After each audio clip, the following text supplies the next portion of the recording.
I landed at LAX after 3 months shooting in Rome, opened TikTok, and saw my own living room trending with 42 million views. My living room, my Malibu mansion, my life, splashed across 1 million screens with a caption that made my blood turn to ice water. When your mom's a Hollywood legend, but her house is stuck in 2003, watch what happens next. I was standing in the international arrivals terminal, still wearing my Versace sunglasses, still smelling like the Amalfi Coast, still high on 3 months of being Patricia Brown the artist instead of Patricia Brown the brand. The phone felt like a grenade in my hand. I watched my daughter Ashley twirl through my foyer in yoga pants and a crop top, speaking directly to a camera I had never authorized, had never even known existed. "Welcome back to Trish and me," she chirped with that influencer enthusiasm that sounds like nails on a chalkboard when it's weaponized against you.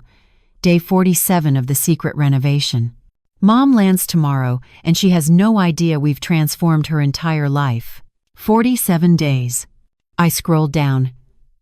The comments were a feeding frenzy. Your mom is going to lose her mind. This is iconic chaos energy. Ashley is either brave or insane. Patricia Brown's house looks like a museum. Girl needs this intervention. I felt the Hermes carry-on slip from my shoulder and hit the terminal floor. A teenager asked if I was okay. I nodded without seeing her. My thumb kept scrolling.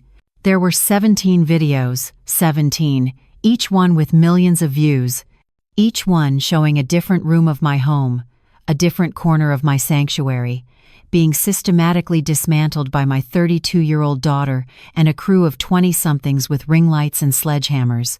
My kitchen, my bedroom, my Oscar closet, my Oscar closet, the one room in that house that wasn't for public consumption, the room where I kept every meaningful artifact of a 40-year career, the handwritten note from Meryl, the first script I ever got paid for, the photo of me and Mom on opening night of my Broadway debut, 3 weeks before the cancer took her.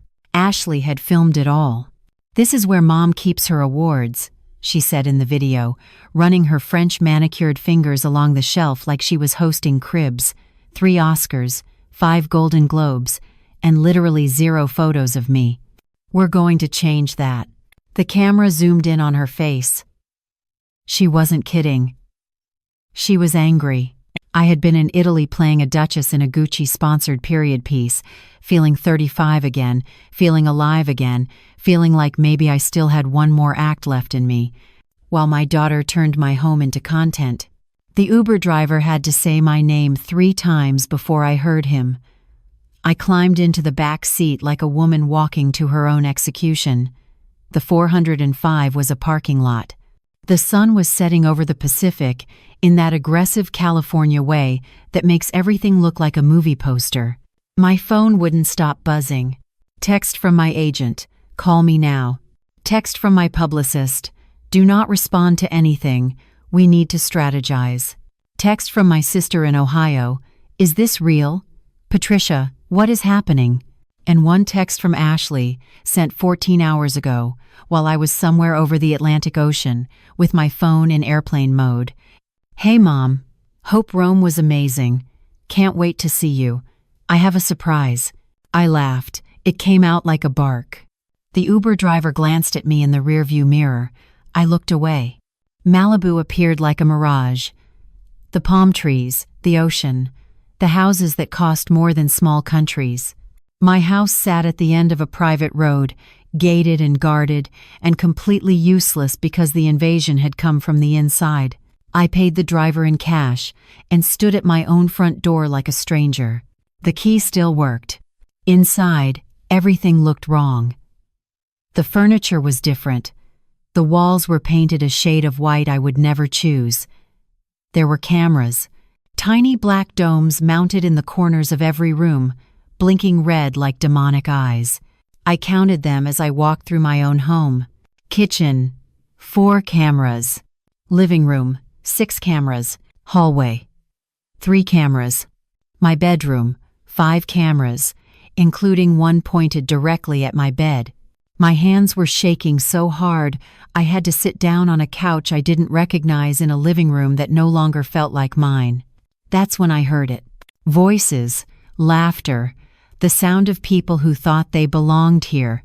I followed the noise to the back patio, where my infinity pool glowed turquoise against the darkening sky, and found them. Ashley, her husband Brandon, a woman with a clipboard and a Netflix lanyard around her neck, a crew of 6 people dismantling my outdoor kitchen like they were defusing a bomb. My daughter saw me first. Her face went white, then red, then something else entirely. "Mom," she said, and her voice cracked like ice on a frozen lake. "You're early." I looked at her, at the cameras, at the strangers in my space, at the Netflix executive who was suddenly very interested in her iPhone. "I'm early," I repeated slowly, tasting every syllable. "I'm early to my own home." Ashley stepped forward, hands up like I was a wild animal. "I can explain everything." "I'm sure you can," I said. And then I smiled, because I had just realized something that Ashley, in all her viral glory, had not. She had made one catastrophic mistake. She had underestimated her mother. The Netflix executive was the first one to run. She grabbed her laptop, muttered something about a conference call, and disappeared through my side gate like the house was on fire. The crew followed. Tools dropped. Cameras abandoned. Within 90 seconds, it was just me, Ashley, and Brandon standing in the wreckage of my patio. "Mom, please," Ashley said. "Just let me explain." "Explain what?" I walked past her, into the house, counting cameras as I went. "Explain how you turned my home into a reality show? Explain how you've been secretly filming my private life for 7 weeks? Explain how 42 million people have watched you trash the one place I felt safe." Brandon put his hand on Ashley's shoulder. She shrugged it off. "It was supposed to be a gift," she said, and I heard something dangerous in her voice. Something that sounded like she actually believed that. "The house needed updating. You've been living in the past. I was trying to help you." I stopped walking, turned around, looked at my daughter like I was seeing her for the first time. "You were trying to help me," I said slowly. "By secretly selling a show to Netflix. By installing 47 surveillance cameras in my home. By telling the entire internet that I'm some washed up, has been living in a time capsule. I never said that. You didn't have to, Ashley. The videos said it for you." I pulled out my phone, opened TikTok, started reading comments out loud. "Patricia Brown is giving Grey Gardens energy. Someone stage an intervention. This woman is clearly stuck in 2003 and needs her daughter to save her from herself. Ashley is a saint for dealing with this." My daughter's face went pale. "That's not fair," she whispered. "Fair?" I laughed, and it echoed off the new white walls she had chosen without asking me. "You want to talk about fair? Let's talk about how I find out my own daughter has been running a smear campaign against me while I was working. Let's talk about how you monetized my privacy. Let's talk about how you invited strangers into my Oscar closet. I didn't touch your Oscars. You filmed them. You made them content. You turned 40 years of my career into a punchline for your audience." Brandon stepped forward. "Patricia, I think everyone needs to calm down and get out of my house." He froze. "What?" "Both of you. Get out of my house. Now." Ashley's eyes filled with tears. The same tears she used to use when she was 7 and wanted something she couldn't have. They didn't work on me then. They definitely didn't work on me now. "Mom, please don't do this." "Do what, Ashley? Protect myself? Set boundaries? React like a normal human being when I discover my daughter has been exploiting me for views? It's not like that." "Then what is it like? Explain it to me. Make me understand how this was anything other than betrayal." She opened her mouth, closed it, looked at Brandon. He looked at his shoes. "That's what I thought," I said. "You have 1 hour to remove every camera, every piece of equipment, and every trace of whatever this production was." If anything is still here at midnight, I'm calling my lawyers. And trust me, Ashley, you do not want that. I walked upstairs without looking back. My bedroom had been turned into a showroom. New bedding, new curtains, new everything. There was a camera mounted above the doorframe, pointed directly at where I sleep. I stood on a chair and ripped it out of the ceiling. The plastic casing cracked in my hands. It felt good. Then I started looking for the others. I found 47 cameras total. Living room, 9. Kitchen, 8. Hallways, 6. Guest rooms, 4. Bathrooms, 3. My office, 5. My bedroom, 7. And my Oscar closet, 5. 5 cameras pointed at the most private, most sacred space in my entire house. 5 cameras recording every time I came in here to remember who I used to be before Hollywood turned me into a brand. I sat down on the floor of that closet, surrounded by the artifacts of my life, and I made a decision. Ashley wanted a show? I was going to give her a show. I pulled out my phone and called my lawyer. Mitchell Greer. 30 years of handling Hollywood's messiest divorces, ugliest contract disputes, and most vicious takedowns. He answered on the first ring. Patricia, I saw the videos. I was about to call you. I need everything, I said. Contracts, releases, footage, every single frame they shot in this house. I want to know exactly what Netflix bought, what rights Ashley signed away, and what legal ground I'm standing on. Already on it. I've got a paralegal pulling everything now. Patricia, this is bad. She signed your name on 2 release forms. My blood went cold. She forged my signature? We're confirming now, but if she did, that's fraud. Netflix is going to run for the hills the second they realize they've built a show on a foundation of lies. Good, I said. Let them run. I want them terrified. What are you planning? I looked at the camera still blinking in the corner of my closet, still recording, still feeding footage to whatever server Ashley thought she controlled. And I smiled directly into the lens. I'm planning to remind my daughter that I didn't become Patricia Brown by being nice. I became Patricia Brown by being better than everyone who underestimated me. Patricia, get me everything, Mitchell. Every contract, every email, every text message between Ashley and Netflix. I want ammunition, and I want it by tomorrow morning. You'll have it. I hung up, stood up, walked out of the Oscar closet and down the stairs. Ashley and Brandon were loading equipment into a truck parked in my driveway. She looked up when she heard me. Her face was blotchy from crying. We're almost done, she said quietly. Good. Mom, I'm sorry, I really am. I just thought... I know what you thought, Ashley. You thought I wouldn't fight back. You thought I'd roll over and let you turn my life into your comeback story. That's not. But here's what you forgot. I stepped closer. Close enough that she could see I wasn't scared, wasn't broken. Wasn't the washed-up has-been she'd sold to Netflix.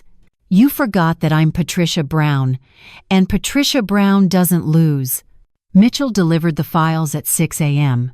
I sat at my kitchen table, the one Ashley had replaced with some minimalist marble monstrosity, and opened the folder marked Raw Footage Archive. 300 hours of video. Every moment Ashley and her crew had captured in my house, organized by room, by date, by camera angle. I started watching. Hour 1. Ashley explaining to the Netflix producers why my house needed emergency intervention. She used words like hoarding and denial and tragic. Hour 3. Ashley going through my closet, holding up dresses from red carpets I'd walked with legends, laughing about how vintage they looked. Hour 7. Ashley in my office, reading through old scripts, making jokes about movies I'd turned down. And then, at hour 12, I saw something that made me stop breathing. Ashley was in the kitchen with 2 crew members, sledgehammers in hand, preparing to demolish my original island. The 1,970 seconds butcher block I'd installed myself when I first bought this house. Before the Oscars, before the fame. When I was just a theater actress who'd gotten lucky. Wait, Ashley said on the video, pointing to something underneath. What's that? One of the crew members knelt down, reached under, pulled out a plastic storage box taped to the underside of the island. My heart dropped into my stomach. I knew what was in that box. Ashley opened it on camera. Inside were 23 letters, handwritten, on my personal stationery, each one addressed to Ashley at different ages. Letters I'd written during the hardest years of my career. Letters I'd written when I was choosing between being Patricia Brown, the actress, and being mom. Letters I'd hidden under that island because I never wanted Ashley to know how much those choices had cost me. She read the first one out loud to the camera. Dear Ashley, you are 8 years old today, and I am on a plane to New York for a meeting about a Scorsese film. I should be at your birthday party at Point Dume Elementary. I should be the mom who brings cupcakes and stays for the whole thing. Instead, I'm the mom who leaves at 5 a.m. and tries to make it back by bedtime. I'm writing this so that someday, when you're old enough to understand, you'll know that every single time I left a piece of my heart with you. On the video, Ashley's voice cracked, but she kept reading. Camera still rolling, content still being created. The Netflix producer leaned in. This is gold. This is the whole arc. Patricia Brown, the absent mother. This is what the show needs. Ashley nodded. Then she carefully scanned every single letter with her phone. I closed my laptop. For 10 minutes, I sat in that kitchen and felt something I hadn't felt in 40 years. Pure, white-hot rage. Then I picked up my phone and started making calls. 24 hours later, I was standing in the Point Dume Elementary auditorium in front of 147 parents, every single one of them holding a printed program for an evening with Patricia Brown.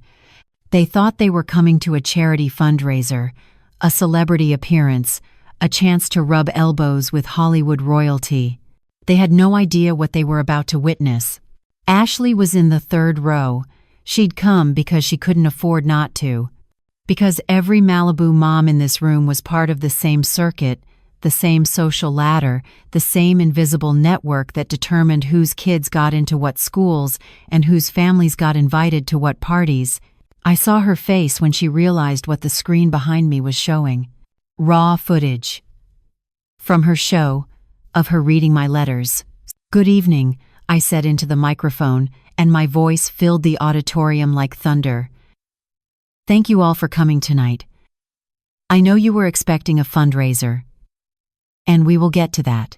But first, I want to share something with you. Something my daughter decided the world needed to see. I pressed play. The footage rolled. Ashley on camera, reading my private letters, packaging my pain into entertainment. The room went dead silent. When the clip ended, I picked up the original letters from the podium. These are real, I said.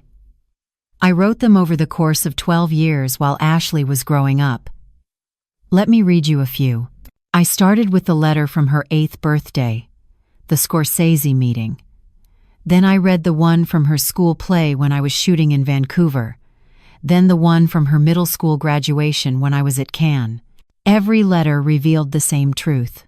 I'd turned down roles to be at her soccer games. I'd walked away from franchises to pick her up from school. I'd said no to directors who never called again because I'd said yes to being her mother. This letter, I said, holding up one from when she was 12, was written the day I turned down the lead in a Steven Spielberg film. The shoot would have taken me away for 8 months. Ashley was struggling in school. She needed me home, so I stayed. The movie made $400 million and won 6 Oscars. I've never regretted my choice. Not once. Until now. I looked directly at my daughter. Until I discovered that Ashley had planned to release these letters as part of her reality show, to use my sacrifices as proof that I was an absent mother. To rewrite history for views. The mothers in that auditorium turned to stare at Ashley. I watched her face go from red to white to something worse. But here's what Ashley forgot, I continued. She forgot that many of you remember those years. You remember me at pickup, at field trips, at bake sales. You remember that I showed up. Not perfectly, not always, but I showed up. A woman in the fourth row started clapping, then another, then the entire auditorium erupted. Ashley stood up and ran. I watched her go, watched her husband chase after her, watched the door slam shut behind them both. And I kept reading letters. By the time I finished, there wasn't a dry eye in the room. We raised $300,000 that night for the Point Doom Scholarship Fund, in my daughter's name. Because even in her worst moment, she was still mine. But Malibu doesn't forgive. The mom group chat destroyed her before she even made it home. Sunday morning, 8 a.m. Our Lady of Malibu. I was sitting in the front pew like I had every Sunday for the past 15 years, listening to Father Michael talk about forgiveness and grace, when my phone started vibrating like it was having a seizure. I'd put it on silent, but I could feel it, buzz after buzz after buzz. Something was happening. The woman next to me glanced down at her own phone, then looked at me. Her face went pale. Father Michael kept talking, but I could see him noticing the disturbance. People were checking their phones, whispering, staring at me. I pulled out my phone. 63 text messages, 47 missed calls, and one TMZ alert that made my blood turn to ice. Breaking: Patricia Brown's shocking breakdown caught on camera. Daughter Ashley releases never-before-seen footage of Hollywood icon's mental health crisis. I clicked the link. The video was everywhere. Twitter, Instagram, TikTok, YouTube. 5 million views in 2 hours. And it was me, crying, screaming, breaking down in what looked like my living room. Except it wasn't. It was a scene from a movie I'd done in 2011, a domestic abuse drama where I played a woman having a nervous breakdown after her husband emptied their bank accounts and disappeared. I'd won a Golden Globe for that performance. Ashley had taken that scene, edited it to look like raw footage, added fake timestamps, and released it as proof that I was mentally unstable. The caption read, "My mother needs help. I tried to save her with the renovation, but she's refused treatment. Please send prayers." Father Michael stopped mid-sentence. "Patricia, is everything all right?" The entire church was staring at me. I looked at my phone, at the video, at my daughter's face in the thumbnail, carefully composed in concern, perfectly lit, monetized and promoted, and going viral by the second. And I made a decision. I stood up, walked down the aisle, every eye in that sanctuary following me. I didn't stop at the door. I walked out into the courtyard, into the morning sun, into the perfect Malibu light that makes everything look like a movie set. Then I opened Instagram, hit the live button, and watched as 11 million followers flooded into the stream in under 30 seconds. "Good morning," I said, and my voice was steady, calm, the voice of a woman who'd had enough. "My name is Patricia Brown. Some of you know me from my work. Some of you know me from the viral videos my daughter Ashley has been posting about my life without my consent. And some of you just saw a video of me having what looks like a mental breakdown." The comment section exploded. "I want to be very clear about something. That video is not real. It's a scene from a film I shot in 2011 called The Empty House. I played a woman experiencing domestic abuse. That performance won me a Golden Globe. My daughter has edited that scene to look like raw footage of a mental health crisis. She has lied to you. She has lied to TMZ. She has weaponized my own work against me." My hands weren't shaking. My voice wasn't cracking. 40 years of performing had taught me how to command a camera. For the past 2 months, Ashley has been secretly filming a reality show in my home. Without my knowledge, without my consent. She installed 47 hidden cameras. She forged my signature on release forms. She told Netflix I'd agreed to participate. I did not. When I discovered what she'd done, I asked her to stop. She refused. She doubled down. She started releasing content designed to make me look unstable, incompetent, and in need of her intervention. The view count hit 500,000, then 800,000, then 1,000,000. I am not having a breakdown. I am not mentally ill. I am not the person Ashley has portrayed me as. I am a 60-year-old woman who came home from work to find her daughter had turned her private life into a product. And when I tried to protect myself, she escalated. Behind me, I heard the church doors open. People were coming out. Father Michael, the parishioners, all of them standing in the courtyard, watching me broadcast to the world from the steps of Our Lady of Malibu. I'm going live right now because I'm done being silent. I'm done letting my daughter control the narrative. I'm done watching her twist my life into entertainment. The video you saw this morning is fraud. The show she's been promoting is exploitation. And I will not let her get away with it. The comments were moving too fast to read. Here's what's going to happen next. My lawyers are filing a cease and desist against Ashley, her production company, and Netflix. Every video she's posted using my image will be taken down. Every penny she's made from my exploitation will be returned. And if she continues to harass me, to defame me, or to profit from my name, I will take her to court, and I will win. I took a breath. The camera was still rolling. 2 million people watching now. I loved my daughter enough to give up my career for her. I loved her enough to choose her over roles that might have made me a bigger star. I loved her enough to show up. Imperfectly, but consistently. And this is how she repays me, by turning my sacrifices into a punchline, by making me the villain in her redemption story. My voice finally broke. But I'm not the villain, Ashley.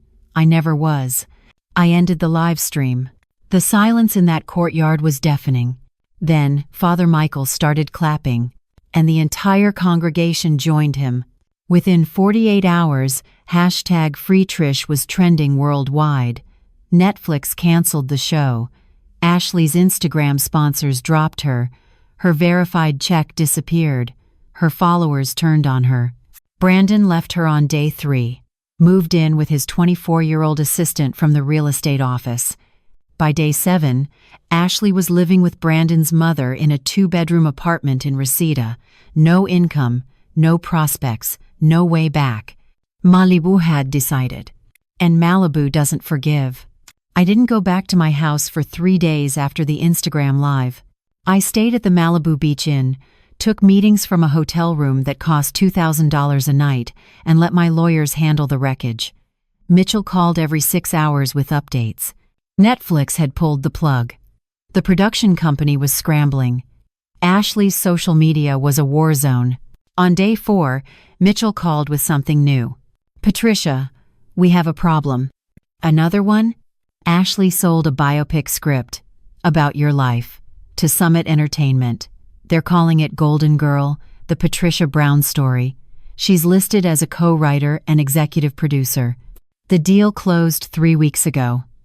$800,000 up front against $1 million back end. I sat down on the hotel bed. She wrote a movie about me?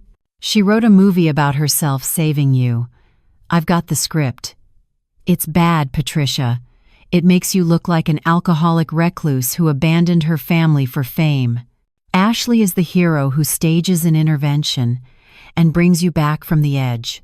How much of it is true? Maybe 10%. The rest is fiction designed to make her look good and you look broken. I closed my eyes, took a breath, made another decision. Get me the Georgetown Theater for tomorrow night. I want to do a table read. Patricia. An open table read. Public. Invite the press. Invite the studio. Invite anyone who wants to come. I'm going to read Ashley's script out loud. And then I'm going to read the pages she left out. Mitchell was quiet for 3 seconds. You're writing new pages? I'm writing the truth. Get me the theater, Mitchell. I'm done playing defense. 24 hours later, I was standing on the stage of the Georgetown Theater in front of 200 people. Local press, industry insiders. Malibu residents who'd been following the story like it was their own personal soap opera, and on a massive screen behind me, 3 faces appeared on Zoom. Meryl Streep, Julia Roberts, Nicole Kidman. 3 women who'd known me for decades. 3 women who'd lived the same impossible balance of motherhood and career. 3 women who agreed to show up for me when I needed them most. "Good evening," I said into the microphone. "Thank you all for coming to this very special table read. Tonight we're going to experience Golden Girl, the Patricia Brown story, a script my daughter Ashley sold to Summit Entertainment for $800,000. A script I knew nothing about until 3 days ago." I held up the bound screenplay. "This is Ashley's version of my life.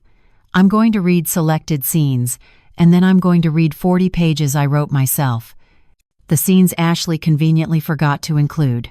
The room went silent. I started reading. Ashley's script painted me as a narcissist who chose red carpets over birthday parties, a woman who forgot her daughter's name during award speeches, a mother so consumed by fame that she couldn't see her own child drowning. Some of it was based on truth, twisted, exaggerated, but rooted in real moments. And some of it was pure fiction. After 30 minutes, I put down Ashley's script. "Now," I said, "let me tell you what really happened." I picked up the pages I'd written. The real story. The scene where I turned down the Spielberg film to stay home with Ashley during middle school. The scene where I walked away from a franchise that could have made me $20 million because the shooting schedule conflicted with her high school graduation. The scene where I sat in a hospital waiting room for 11 hours after Ashley's car accident, missing the premiere of my biggest film because nothing mattered more than being there when she woke up. Meryl read some of my lines. Julia read others. Nicole brought half the room to tears. By the time I finished, the Georgetown Theater was silent except for the sound of people crying. A studio executive in the 3rd row stood up and left without saying a word. I found out later that Summit killed the project that night. Ashley's $800,000 deal evaporated. The back end she'd been counting on disappeared. Her divorce was finalized 11 days later. Brandon got the car. Ashley got nothing. Karma doesn't move slow in Malibu. It moves at the speed of gossip. 2 years passed. I worked. I healed. I restored my house to exactly how it was before Ashley's renovation. Every camera removed, every wall repainted, every memory put back where it belonged. I didn't see Ashley, didn't speak to her. Let her figure out her own life without my money, my name, or my intervention. And then, on a Thursday night in May, I stood on the stage of the Malibu Film Society receiving a Lifetime Achievement Award. The theater was packed, every seat filled with people who'd watched my career span 4 decades, people who'd seen me grow from a nobody theater actress to a household name. I was halfway through my acceptance speech when I saw her. Back row, left side, wearing a cleaning uniform with a company logo I didn't recognize, hair in a low bun, no makeup, no jewelry, no trace of the influencer she used to be. Ashley. She was working the event, cleaning up after the cocktail hour. Invisible to everyone except me.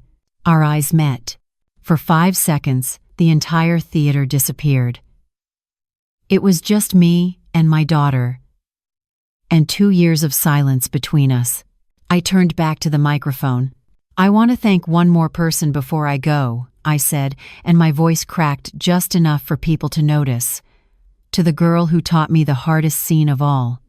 The scene where you set boundaries, where you protect yourself, where you choose your own dignity over someone else's redemption. Thank you for the masterclass in knowing when to walk away. And thank you for showing me that love doesn't always mean saving someone. Sometimes it means letting them save themselves." Ashley nodded. Then she wiped her tears, picked up her cleaning supplies, and slipped out before the lights came up. I watched her go. And for the first time in 2 years, I felt something that wasn't anger or betrayal or grief. I felt hope. Not hope that we'd fix this tomorrow. Not hope that she'd apologize or change or become someone different overnight. Just hope that maybe, someday, when she'd done the work and earned back her own respect, there might be room for us to try again. But not today. Today, I took my award, walked off that stage, and went home to the house I'd fought to keep. Alone. But finally free.